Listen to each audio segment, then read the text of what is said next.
With this shutdown ongoing, members of the House have been told to return to Washington tomorrow after 53 days in recess. Those members of Congress did get paid during this shutdown. The key vote now tomorrow on what the Senate has passed. Tonight, some Democrats furious about those 8 Democratic senators who gave in with no deal on extending subsidies to keep health insurance premiums from skyrocketing for millions. Tonight, hear the heated town hall, some Americans asking what was this shutdown for if there was no movement on tackling health care. Here's Rachel Scott.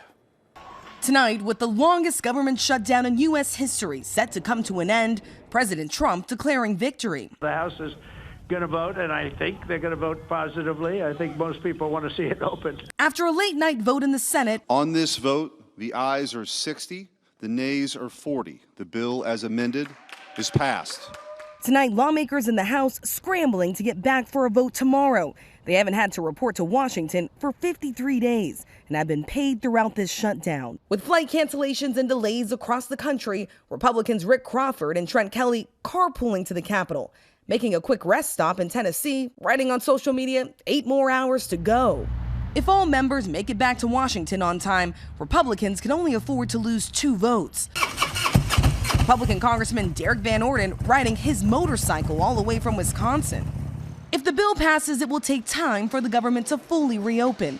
Agencies will have to call hundreds of thousands of federal workers who have gone without pay back to work. The deal funds the government until the end of January, includes months of funding for SNAP, and calls to rehire the thousands of federal workers the president fired during the shutdown. But what it doesn't do is extend health care subsidies, a key demand from Democrats to keep premiums from rising for more than 20 million Americans. In Seaside, California, teacher Brianna Vasquez, a mom of 2, pays a $282 monthly insurance premium.